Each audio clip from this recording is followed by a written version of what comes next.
out the theme. What's it called again, Jamie? Themed Entertainment Association. This is basically they have yearly reports, and it's one of the, I would say the most probably, there's multiple ways to look at theme park attendance because, the parks like Universal and Disney, they don't come out and specifically say how many people came through the turnstiles for the most part. Mm-hmm. So this is relied upon as kind of the metric that you judge it on. So they came out with their yearly report.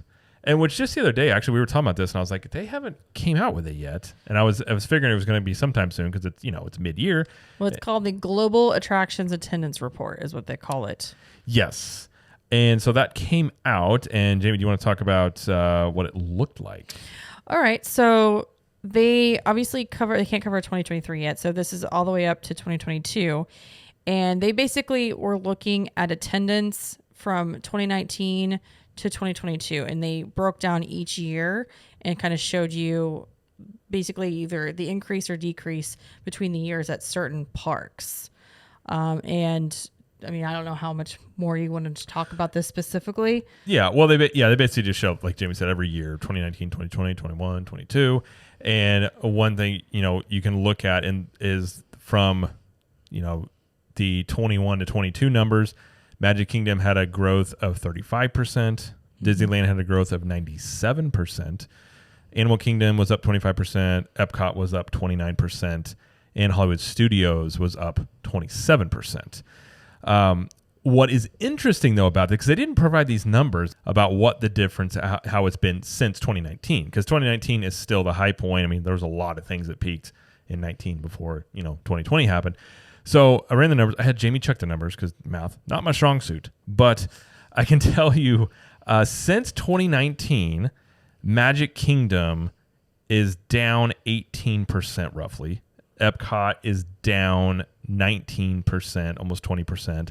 Hollywood Studios down a little bit over 5%. Animal Kingdom down 35%. And Disneyland was down 9.5%.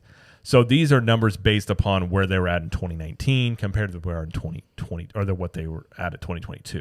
Mm-hmm. So, they haven't recovered the attendance numbers since 2019, but the argument being, and you can look at the earnings report that would even tell you their earnings and revenue is up, right? In that time period. So their strategy has been getting more out of each guest coming in. So less people, but more spending is right. And they account a lot. I mean, they'll even say in their earnings reports, they account this to Genie Plus for the most part as a big driver of this.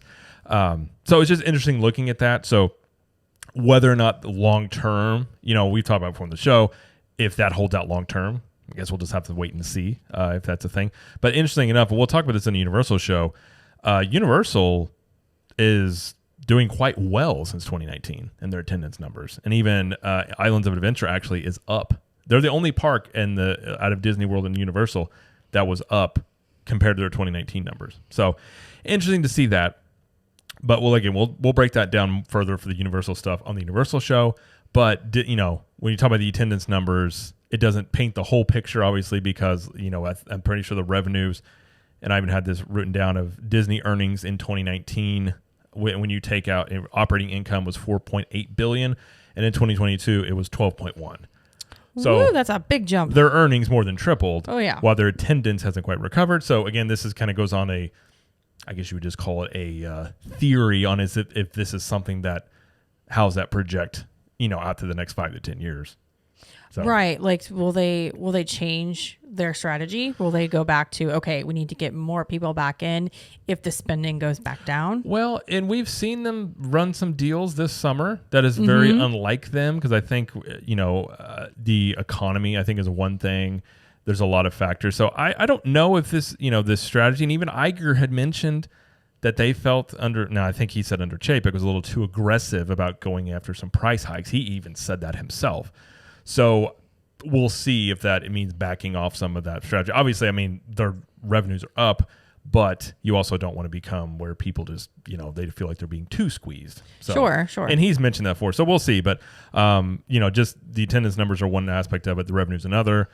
It's just something that I think will be interesting to watch in the coming years, especially as Universal does more things they're doing. You have Epic Universe opening up. How does that, match up, especially the next 10 years. It'll be interesting to see. Yeah. I personally contend if Disney's too aggressive about, really getting money out of each guest coming in, that's a strategy in the long run that may not be so great.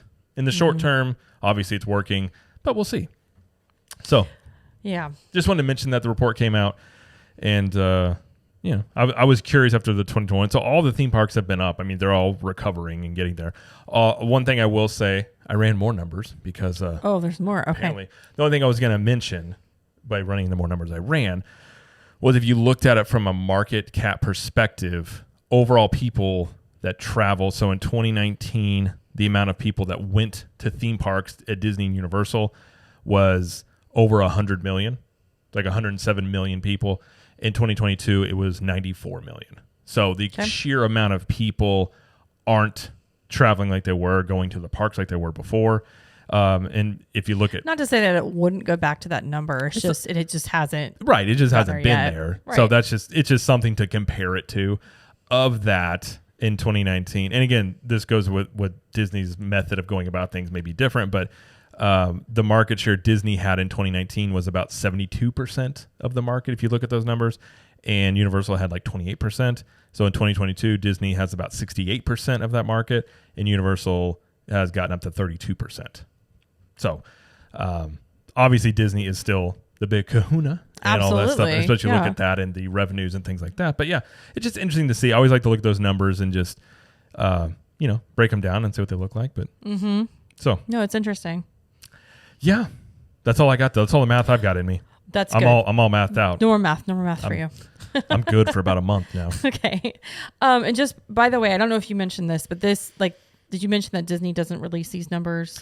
Yeah. Universal doesn't either. Right. That's what I said. This is a metric that's kind of relied upon industry wide because they don't. I mean, Disney, they'll release revenues and profits and things, but they don't come out and say exactly how many people went to each park and things like that. So. Right. But this is a good gauge.